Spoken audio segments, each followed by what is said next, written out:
Hello, everyone. I'm Josh Jones. Thank you for tuning in to today's webinar, Using Data to Drive Better Hiring Decisions with Madeline Lorano and sponsored by Talview. Part of the Talview measurement platform, the AI-powered Talview hiring solution, orchestrates everything HR and TA leaders need to hire faster, better, and at scale. With their Insta-hiring methodology, you'll create a flexible, completely digital hiring process designed to reduce time to hire, increase quality of hire, and lower cost of hire. Here's a short video highlighting the Talview hiring solution.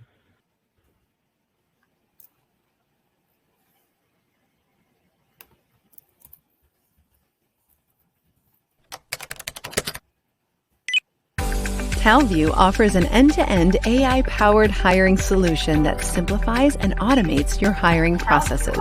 Make better bias-free talent decisions with insights into several candidate attributes. Recruit talent of all abilities with a 100% mobile experience.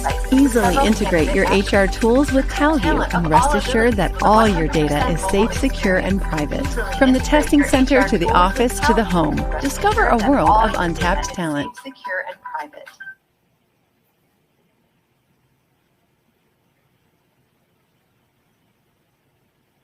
Big thank you to Talview for sponsoring today's content. And thank you, Madeline, for being here and putting together this awesome presentation. I've gone through the slides and they look awesome, so everybody here is in for a big treat. Madeline, can you give us just a quick intro? Sure, I'm excited to be here. Thanks so much for having me back on another ERE webinar.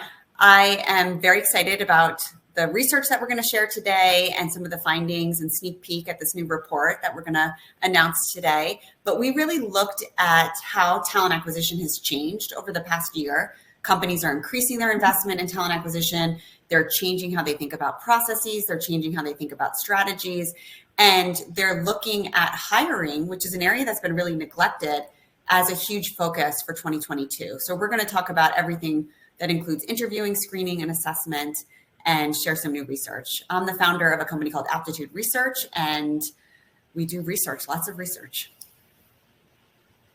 Great. I'm going to pull up your slides, and everyone in the audience, we are recording today's content. So by the end of the day tomorrow, you will receive an email from us with a link to the recording. And I'll put in the HRCI and SHRM credit codes in the chat.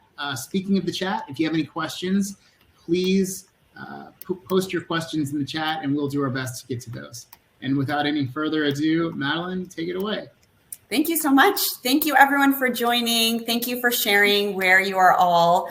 Today, I'm actually very jealous of everyone that is in warm weather. And for those of you in Texas, I'm so sorry. It looks like it's actually warmer here in Boston than it is in Texas today. So that doesn't happen often. And we have some international attendees as well. So this is very exciting. I am thrilled to be here. Like I said, I'm going to share some new research and a sneak peek at a new report that we're publishing that we did here at Aptitude that was sponsored by Talview. So a big thank you to Talview for sponsoring this research and for being great partners. This study is very important to me because I've been studying talent acquisition for the better part of 2 decades, which is a very long time. And we focus a lot on recruitment marketing, engaging candidates before they apply for a job. We focus a lot on the ATS, but there really isn't a lot of focus on hiring, the decision-making around talent acquisition. And what we found is that not only is this an area that's really been ignored in the past, but it's an area that's so important because it's when the decisions are made around talent. And we need insights, we need measurement, we need to be able to think about how we're using data to drive better hiring decisions. So I'm going to talk about this very critical area of talent acquisition. I'm going to talk about hiring, and I'm going to share this new research. We're going to talk about the current state of hiring, the challenges companies are facing, and then we're going to talk about talent measurement and how important the future of hiring is. So I'm going to keep an eye on chat. Hopefully I do a good job with that. And I'll keep an eye on any questions or comments that come in. Please feel free to share. I'll incorporate as I go throughout. I know, Josh, you obviously can interrupt me at any point and ask a question.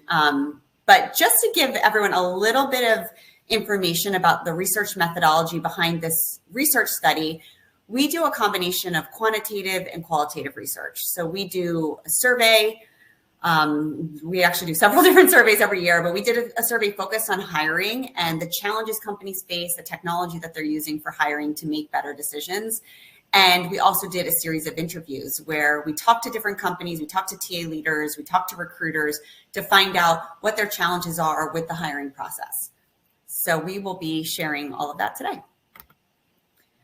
The research, this is a sneak peek. We're very excited about this report. It's coming soon. So you'll all get a copy of the early findings, but you'll get the report, which publishes in just around 2 weeks. So coming soon. So what exactly are we going to cover today? Well, we're going to look at the current state of hiring. Like I said, we're going to talk about what are the priorities for organizations today? How are those priorities shifting? We'll talk about some of the challenges companies face. And then we'll talk about the role of technology. You know, for a lot of organizations, we're still relying on very traditional technology that doesn't necessarily give us the data or the consistency we need to make smarter and better hiring decisions. So we're going to talk about that. We're going to talk about the future state of hiring. We're going to talk about talent measurement and how candidate insights and how data is so important to be able to drive better decision making. And then finally, we'll wrap up with some key recommendations.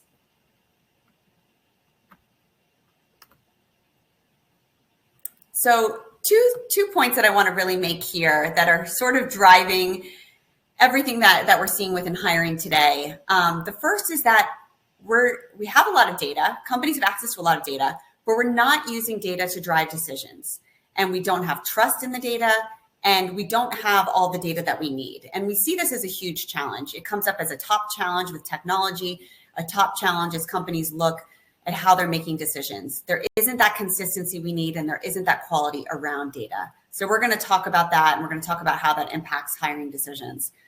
And the other piece is around the experience with technology and the experience that we have with hiring today. We're using too many different solutions or the wrong solutions to support hiring. You know, if anyone is on the call and can agree with that, I'll keep an eye on chat. But this comes up over and over again in conversations that we have. And you'll see in the research that we found that companies on average are using up to 4 different hiring solutions. That means you're using just 4 different solutions just for that interview, screen, and assess portion of talent acquisition. That gives you inconsistent data. It creates an inconsistent experience, and it's very difficult to make sense of hiring and hiring decisions when you have so many different solutions in place. And that's been an ongoing trend and frustration in talent acquisition technology today. So two main themes that are really driving why this research is so important, and I think why we really need to focus on hiring today. So let's get into this current state of hiring. So we asked organizations what the top talent acquisition priorities are for this year. And you can see here, and it's no surprise, improving efficiency has come up this year, and it came up last year too, as the top priority for organizations. Companies want to think about being able to fill positions quickly, respond to all this pressure, thinking about the Great Resignation, thinking about this labor market that we're in and the competition for talent. Efficiency is so important today. Finding more candidates, finding candidates faster.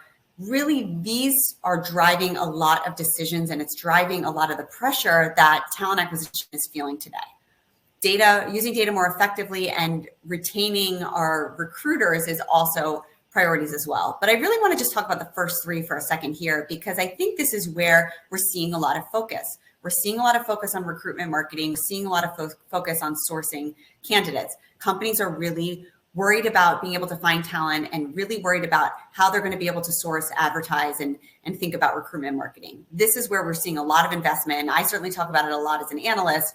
But the point I want to make here is, with all this investment and all this focus on having a world-class recruitment marketing function, a world-class sourcing function, companies often neglect what happens further down along in the process when you're hiring talent, when you're making decisions on talent.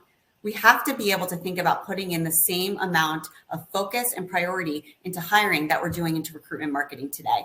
And that doesn't always happen. You could spend all the money in the world and have the best recruitment marketing function, but if your candidate has a bad interview process, if they're taking an assessment that's 2 hours and they're not getting results back for 2 to 6 weeks, they're going to look for another job somewhere else. And you're going to lose quality candidates. They're going to have a poor experience, and you're not going to be able to defend decisions made on hiring. So we really have to think about hiring as being just as important as these other areas of talent acquisition. And what we found in this reality of the focus not being on hiring for so many years is that 1 in 2 companies are reevaluating their hiring process. We saw this especially during the pandemic, where companies had to go virtual and remote overnight in a very short period of time. And the one area that was impacted almost more than others was hiring. We had to think about, how are we going to use digital interviews, digital assessments? How are we going to think about engaging with candidates and making decisions in a world where everyone is remote? So companies are rethinking their hiring process. 1 in 4 companies will not reach their hiring goals this year as they are today. And that is a huge challenge. I think, for anyone that's in talent acquisition, you're probably feeling that pressure. It's very difficult today in talent acquisition. It's very difficult to find talent. It's very difficult to hire talent today. And a lot of companies are not going to be able to reach those goals. That directly impacts the business. If you're not able to meet your hiring goals, if you're not able to make those decisions in a way that's bringing quality talent to your organization, the company suffers, the business goals suffer. We also found that 1 in 3 companies are increasing their investment in hiring technology as a response. And that makes sense. And we're going to certainly talk about how those priorities and how that investment really needs to focus on more meaningful insights, more meaningful data to really focus on measurement. And then with all of that, with all this change and this reevaluation and companies starting to think about how important hiring is, we still don't have the data that we need to make decisions. Too many systems, not enough quality data, and we're just not able to make these smart hiring decisions for a lot of organizations. So when we asked organizations about the top hiring challenges, you can see losing candidates after they apply, adjusting to a remote world, hiring quality talent, and then hiring process being too long, all came up as top challenges today. And I think this makes sense. It comes through in a lot of the research that we've done and the interviews that we've done. But I think there's a focus on, we're losing candidates and we focus on conversion rates when somebody is attracted to an organization and then they apply. We have to think about what happens after they apply for a job. And what we found is that 1 in 4 candidates are actually dropping off at the interview stage. So we really have to focus on what's going wrong there and look at the data that we have and be able to make changes to that process. Adjusting to a remote world, we talked about that. That's certainly impacted hiring. It continues to for a lot of organizations. A lot of companies did a Band-Aid approach during COVID in 2020 to say, we have to go remote overnight. So this is what we're going to do. This is what we're going to put in place. And that might not be the long-term strategy. So a lot of companies have to think about continuing to readjust and adjust in this remote world. Hiring quality talent. This is the never-ending challenge in talent acquisition, quality hire. How do we think about quality of hire? How do we think about making sure that we have the right talent in place that we need for our organization? And this is where hiring really can help impact that quality of hire. So we're going to talk about how companies can do that in just a minute. But this is really interesting in the research that we found, and I want to call it out here because I think it's important, is when we ask companies, given everything that's going on, what the top processes are that they're reevaluating and they're focused on for this year, you can see interviewing is number 1. And that wasn't always the case. This is a question we ask in all the surveys we do, and it's always been recruitment marketing, employer branding, sourcing. These have kind of been the top priorities for organizations. We're seeing that flip a little bit, and we're seeing companies say, our interview process really needs more work. We need maybe standardized interviews. We need to think about how we're making better decisions. We need to think about bias and the role that plays in the interview process. And companies are being held accountable for an interview process that is not ideal and is providing a poor candidate experience. So companies are looking at this interview process, they're looking at screening, they're looking at assessing candidates, and they're saying, we need to make a change today. And unfortunately, for a lot of organizations, the technology that they've been using hasn't changed much in the past few years. A lot of companies, and if we were doing a poll right now, I'd probably ask a poll on, are you using your ATS as your primary form of hiring technology? And for a lot of traditional ATS providers, they just don't focus on hiring. That's just not where their expertise comes into play. They are great for workflow. They're great at moving an applicant along in the process. They've done a great job with the easy apply. They've done a great job thinking about recruitment marketing, But a traditional ATS doesn't support hiring in a consistent way, in a way that really is meant to drive better decision making. And what you can see here when we ask organizations what their top frustrations are with hiring, you can see that lack of integration, and we'll talk about that in a minute, issues with data quality, and lack of insights into candidates are really the top frustrations with technology today, and poor user experience. So I think for a lot of organizations, you have this technology that you're using. This is your bread and butter. It's supposed to support everything talent acquisition, but there is a lack of integration. And when you're using and then investing in 4 different solutions to help solve for what the ATS doesn't do, those systems often don't integrate, and they don't support talent acquisition, and they don't support hiring. So that lack of integration is a huge frustration for organizations. We need consistency. We need consistency in the experience. We need consistency with the data. Issues with data quality, and we're going to talk about this, especially in the second part of this presentation, but this is so important today in talent acquisition. We have to think about the quality of the data. We have to get curious about the data. We have to get curious about how we're using data to make these decisions. And what we found, and you can see when we started doing similar survey a few years ago, 70% of companies were relying solely on a resume to make decisions on talent. This issue of quality data is not just impacting the technology providers you're using and the data that you're collecting, but it also impacts the type of data that you're looking at. We have to look at hiring data to be able to make decisions, and we need that hiring data to be presented in a way that helps to drive those decisions in a way that's consistent and meaningful. Lack of insights into candidates, this is huge. And I think for a lot of companies, and if you're using an ATS, you already know this, is the ATS is really not designed to provide insights into candidates. It's just looking at the experience or the education or whatever's on the resume or the profile, and it's helping companies just move someone along based on those very static pieces of information that are often loaded with bias. We have to think about developing deeper insights into candidates, taking a 360-degree view of candidates so we can say, what does their performance look like? How can we think about learnability? How can we think about these other factors that don't just necessarily drive us back to looking at just experience? And then we have to think about the experience, integrated system, and thinking about providing hiring as one holistic approach provides a better experience for individuals. So if you think about your tech stack and you think about how companies have been building out their tech stack, it's typically a CRM, an ATS, and an onboarding system as the core systems, and then a bunch of systems that will integrate with that in an ecosystem. We have to talk about hiring as being core within that. It should really be a CRM, an ATS, hiring or talent measurement, which is what we're talking about today, and then onboarding. We have to look at a holistic approach to hiring.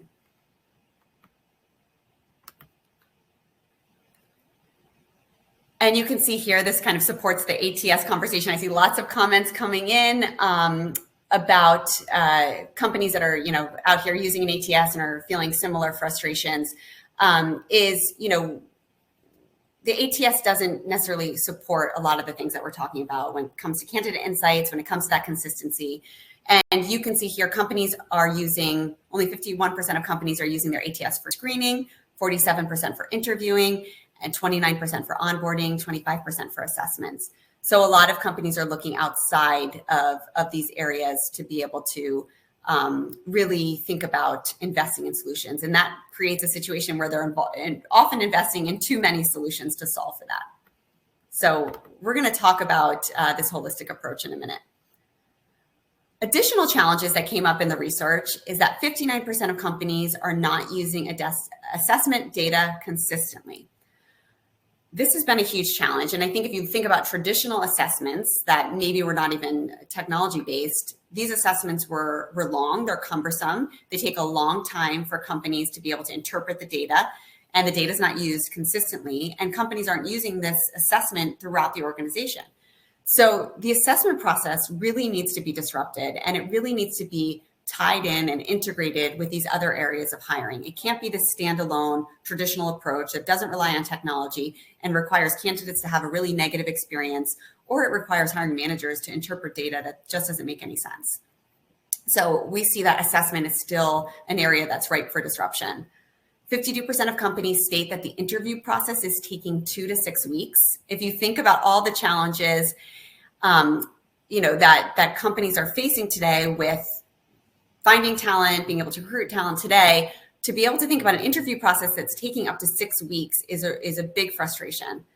And then 62% of companies are using 2 or more assessment providers. So that, aside from just hiring, just to have that many assessment providers with different data, with different insights on candidates, makes it even more challenging to be able to make decisions and to hire talent today. So not only are we seeing some of the frustrations with technology, but we're seeing a really complex look at this hiring process. And getting back to and I see Steve's comment here, 2 to 6 weeks and you're toast. Absolutely. It's just too long in this labor market. So getting back to the quality of data question 2, less than 1/3 of companies are satisfied with the quality of their data. If you think about how important data is, I mean, we use data in our personal lives. Data is so important within talent acquisition. Companies have access to so much data with all this different technology. We're not happy with the quality of data. We're not happy with the integrity of data, and we're not happy with the accuracy of our data. So we have to think about, are we using the right technology? Do we trust the data that we have? And is it allowing us to make better decisions? And for a lot of companies, especially using traditional technology, that's not been the case.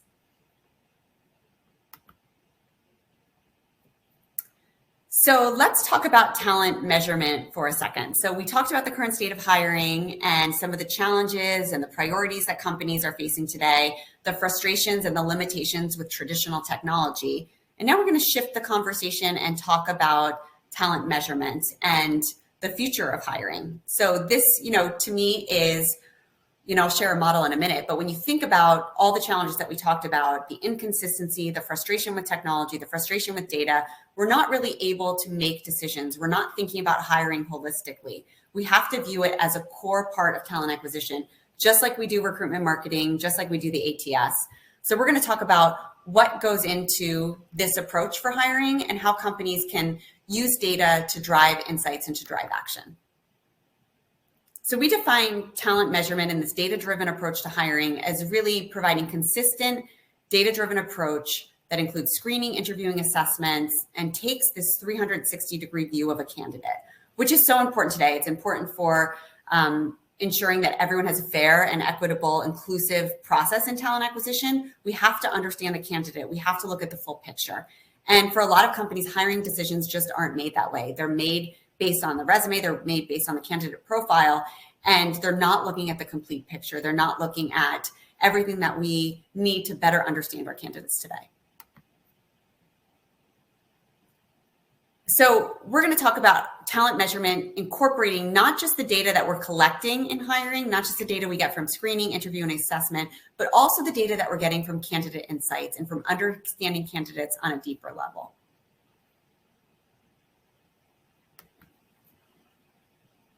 So when we look at talent measurement and where it fits in, we really look at a trifecta for talent acquisition. The trifecta includes attracting talent early in the process. So that's all of your activities before somebody applies for a job, typically recruitment marketing or sourcing, employer branding, talent engagement. That all is part of what happens before somebody actually applies for a job. Then there is really thinking about recruiting talent, which typically is done through an ATS, where you're applying for a job, where you're communicating with candidates. You may be screening candidates through that process, but you're moving a candidate along through that process. And all of that is part of talent engagement. That's attracting talent, keeping them engaged, making sure that they're applying for a job, making sure the right candidates are moving along through the process. And then beyond that, what's traditionally happened is it's been a very disjointed approach to hiring. We have to think about talent measurement as bringing it all together, as creating that consistency, creating that holistic approach. And that includes screening, interviewing, assessing candidates, providing an offer letter, and onboarding candidates as well. So I kind of break it down into 2 areas. We take that trifecta and we look at, there's talent engagement. We know how important that is. We know companies are investing in engagement, but we have to also look at measurement. We have to look at when the decisions are made, what's behind the decisions, and how are we making these decisions. And I think if we adopt that mindset where we're engaging talent and we understand how important that is, but we're also measuring our approach to talent acquisition, we're looking at data and we're making better decisions, we're really able to have a much more effective talent acquisition process, engagement and measurement. So this, and I mentioned this earlier, and I think this was really encouraging when we looked at this data, but we asked a few years ago, what is the data that you're using to drive decisions in talent acquisition?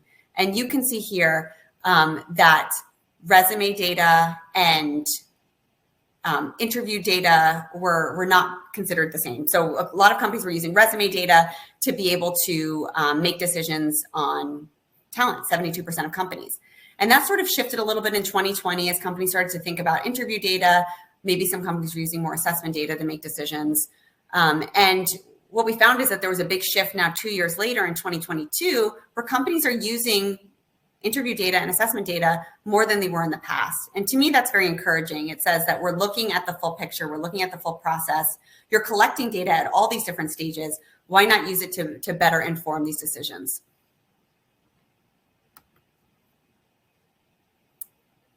And I think this is really interesting. We're going to talk about candidate insights in a minute, but 61% of companies define candidate insights simply as experience. They're not considering potential, they're not considering learning, and they're not considering skills. And we know how important this full picture of a candidate is. We know in order to create a fair and inclusive hiring experience and to be able to make these data-driven decisions, we have to look at the complete picture of a candidate. We have to take a 360-degree view of a candidate. And we can't always do that when we're just focused on experience or we're just focused on education or whatever it may be. So I think a lot of companies, we have to shift how we view candidate insights to look broader and to look at potential, to look at learning, to look at skills, and to look at that through all of those stages of hiring, interviewing, assessment, and screening.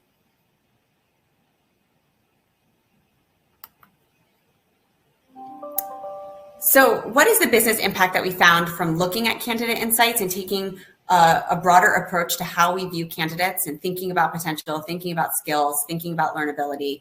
And what we found is that companies are able to make better decisions on talent, feel more confident in those decisions. They have more consistent data in the hiring process, and the quality of hire improves as well. So huge impact in being able to take a very different approach to say we want to take a more complete picture of the candidate and be able to use these insights to drive decisions. And I think this is very encouraging for me, because I think the first step is to say we want to shift in how we view candidates and how we view candidate data. And the second step is to really look at how you're collecting those insights and what insights are you using to make those decisions. So we put a framework together to kind of think through this and to think through talent analytics and to think how you evaluate measurement today to make those decisions. And it really is around the goals that you have in place. What are your objectives and how do they align with the business? What are the metrics? What are the KPIs to align with those objectives? What's the meaning behind the data? What are the insights? And then what are the actions that you're taking to be able to improve upon those insights? So we're going to walk through some of this framework for this area of hiring. And I think for a lot of organizations, we get stuck on what the goals are, or we get stuck on what the metrics should be, and that's where we end. We define our metrics, we define what we want to be able to view and consider, but then we're not getting curious about it. We're not looking at the insights. We're not looking at how do we take action on this. So we're going to talk through hiring and talk through screening, interviewing, and assessment, and how we take those goals and turn them into action.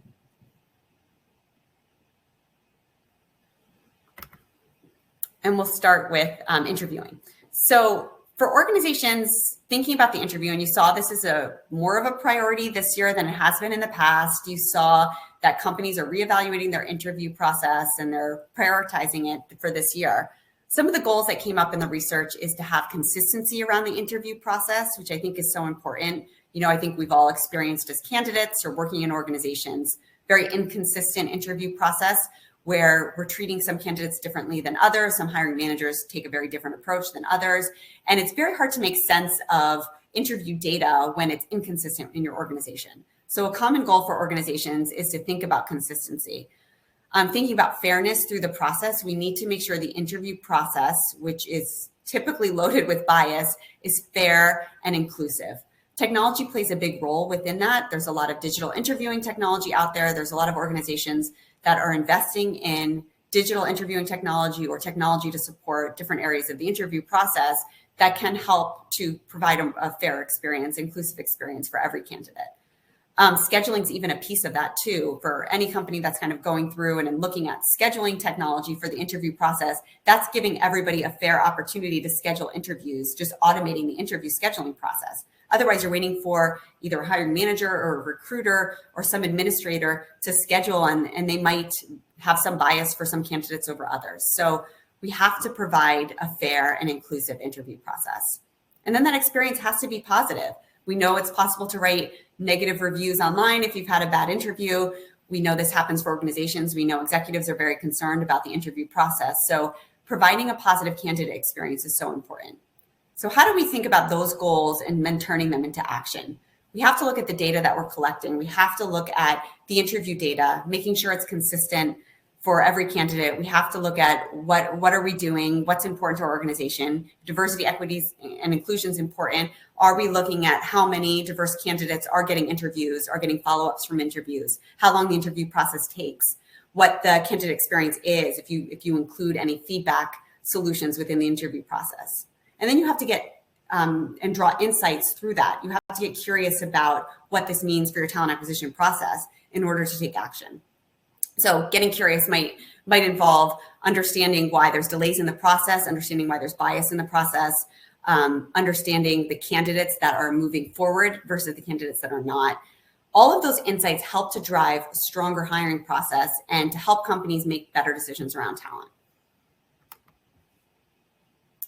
So when it comes to screening, traditional screening has been considered very tactical for a lot of organizations, like a one-size-fits-all screening approach that companies need to do, and then they're not necessarily using a lot of that data. We have to think about screening as being efficient, but also providing a better experience for candidates, being fair, being transparent. Companies are using conversational AI, they're using video to help in the screening process now. That tends to provide a much more positive candidate experience. It also provides more consistent data if we're using it throughout our entire organization. So we have to think about what are these goals around screening? How can we think about taking the data that we're collecting, drawing insights, understanding the candidates beyond just what we're finding again on the resume, and then taking action to make better decisions. When you think about kind of this holistic approach to hiring too, screening is often considered just its own silo. We have to think about integrating that throughout this hiring process. Being able to invite candidates to take an assessment right from the screening process is a great way to do that. And then the final piece of drawing goals and turning them into action is thinking about assessments. What are your goals through the assessment process? I think assessment tends to have a lot of misperceptions in our industry, where companies aren't sure if they should be using assessments. If it's such a challenging labor market today, should companies not be using assessments? I think these are a lot of the questions that we hear in the research. And what we found is that assessments absolutely can help with quality of hire, but they can also provide a positive candidate experience too.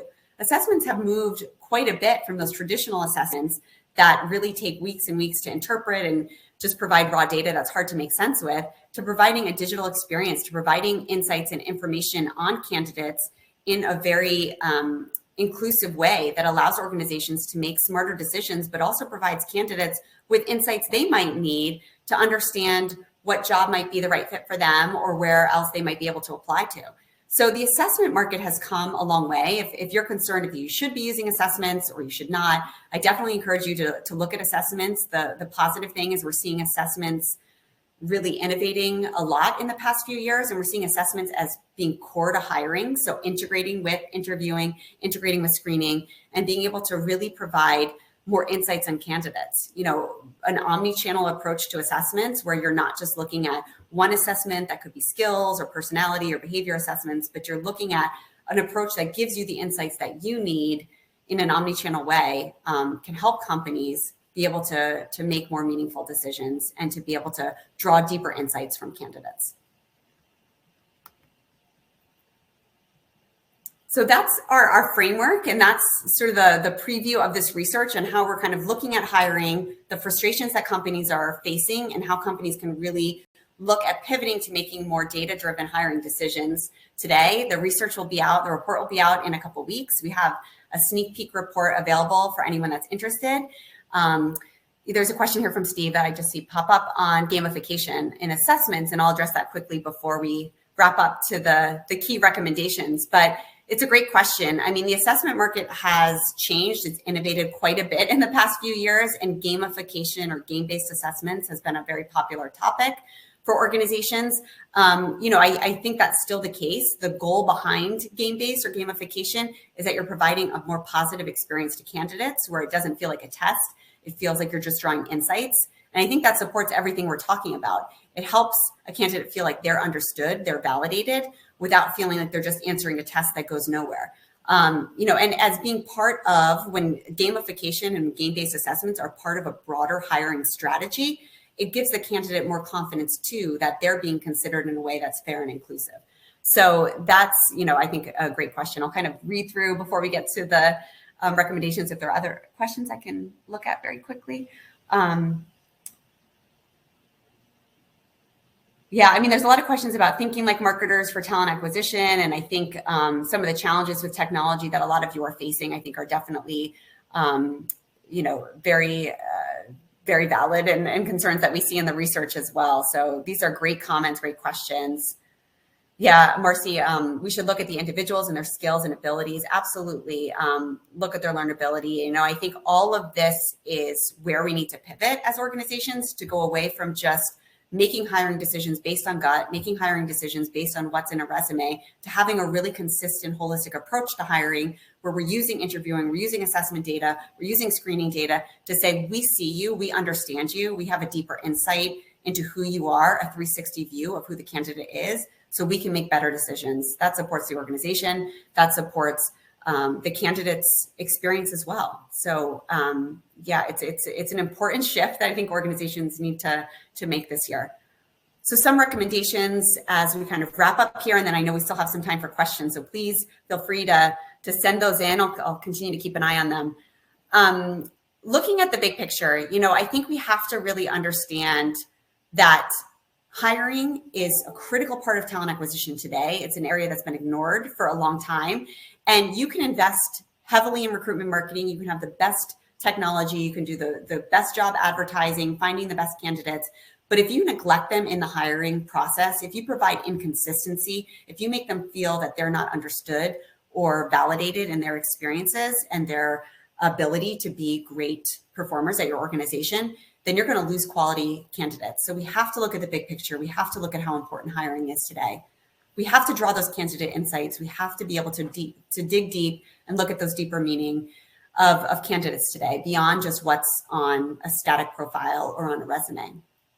We have to make hiring a priority. I know that it's a big focus for me this year in the research that we're doing. I think it's an area that's been ignored too long. So we have to continue to talk about it. Thank you all for joining. I think that, it's great to see so many people interested in this topic.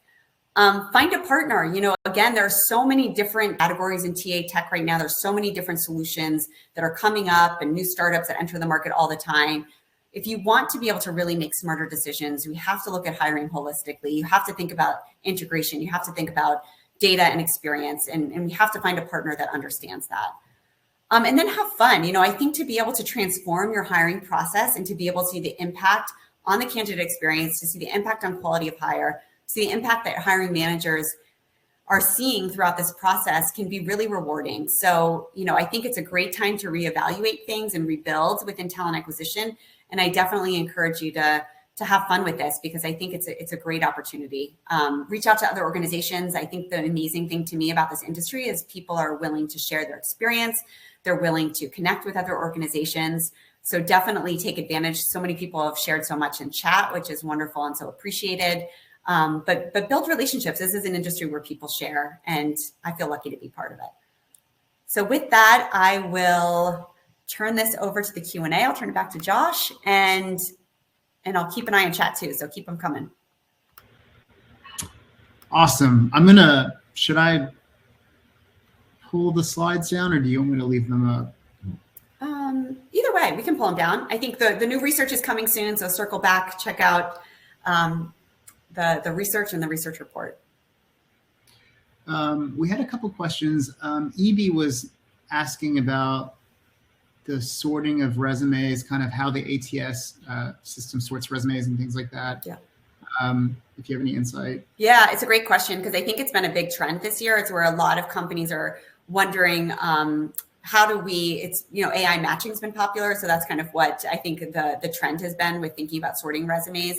A lot of frustration with the ATS is the ATS search capabilities are usually pretty poor. So as you're kind of searching for candidates in your ATS, you probably get pretty frustrated and a lot of the filters might not work the way you want to. So you're not able to see quality talent. You're not able to connect with the right candidates. A lot of providers out there have focused on matching, and this is a whole webinar, probably a different webinar. But matching can help to be able to connect resumes with the right position and help companies, better prioritize the candidates that they're going to move forward into the hiring process. We have some research on that too, so I'm happy to share it with anyone. Are you finding that senior workers are facing ageism bias in the current processes? Absolutely. I mean, it's a great question and it's so relevant. We did a big hourly report right before the pandemic and we revisited it again last year. And it's shocking to me. I mean, we have 82 million hourly workers. What we found in our research is over 50% of the hourly workers that we surveyed were over the age of 55 and were tons of bias. There was discrimination and they're working, 2-3 jobs at a time to be able to, even during the pandemic. So, absolutely there is ageism, I think, across all industries. And I think to me, the benefit of technology, and I know a lot of organizations don't know what to think about AI. I know we're still evolving in our conversations around AI, but humans have bias and we bring that bias into talent acquisition. People make decisions, hiring managers make decisions based on bias, whatever that might be.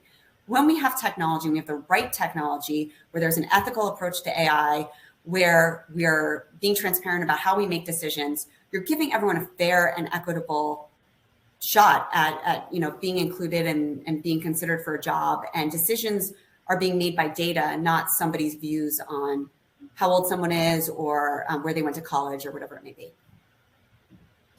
We've got another question. How can scheduling interviews be unfair? Oh yeah, so I think I made a couple of comments to this. So I think when you have a person who's scheduling interviews and just doing it, like if I'm scheduling a bunch of interviews and doing that all, I'm going to kind of prioritize whoever I want to prioritize. And maybe I just go for people named Madeline, and that's who I go to first. I'm bringing in my bias and who I reach out to first. And I think that happens a lot when humans are involved. And sometimes we just don't even realize that. When you have technology involved, everybody's getting a link at the same time to be able to schedule an interview that's done, it's automated. It's done through technology. It's not, me, Madeline, picking out other Madelines to interview. A couple of folks are asking how you can be reached. What's the best way to? Oh, sure. So I'll put my email in the chat here. So I'm going to put it in the chat versus the Q&A. I hope that I can do that. So I'll put my email in the chat. Anyone, please reach out, email. I'm on LinkedIn. I'm pretty active on Twitter. And our website is aptituderesearch.com. The research is all free. Yay. So you can download anything. And then, anytime. I love talking about this. I'm learning. I learned from you. So any ideas you have, if there's something you disagree with, I love that. So please reach out. I'd love to continue the conversation with anyone. Vanessa asks, which applicant tracking systems that can accommodate large companies have been most user-friendly for sourcing out of the ATS? Yeah, I mean, it's I won't call out any ATS providers specifically, but I think, there are some that do a better job than others. We do a big index report on the ATS providers, so that might be helpful if anyone wants to look on our site for that. Maria asks, doesn't AI matching create additional bias unless you land correct keywords and AI is able to read through different formats? Yeah, great question. This is such an important topic. Like, I wish we had a whole webinar on this because I love the AI matching conversation, and that's the right question to ask. Absolutely. There are some providers and there's some ATS providers have matching capabilities where it is just more bias because it's based on keywords. But there is this whole new wave of AI matching technology, and that's sort of what I'm referring to, where they take a really ethical look at AI and they provide transparency, and they're not just going off of keywords. They're really building out skills, inferring skills using AI. So they have a deeper view of the candidate, not just what comes up in the keyword. But that's a wonderful question. That's very appropriate. Do you have any information on blind resume tools to reduce bias? Yeah, I mean, I think there's been a trend around blind resume tools. There's been even a trend around kind of blind interviewing as well to reduce bias. And I mean, I think it makes sense. I think it depends on the provider you're using. It depends on how you're using it and who's using it. But the goal behind it makes sense, right? If you can take out information that might create bias, why not do that? But I think, again, I'd just be careful on providers you're considering and how you're considering using some of those tools. Right. These are great questions. Everyone is so engaged. Thank you so much. This is wonderful.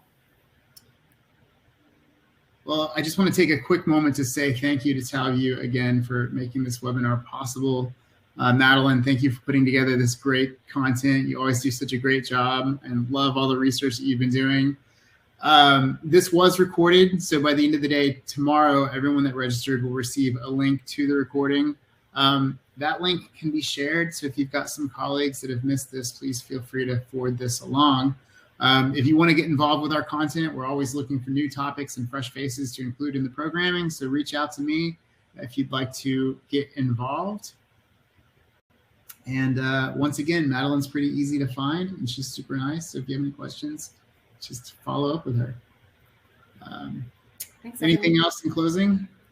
No, just thank you everyone for attending. I was really excited about this research report. Talview was a great partner on it, and we're excited to get it out there in a few weeks. So we'll circle back with you. Super. Until next time, take care.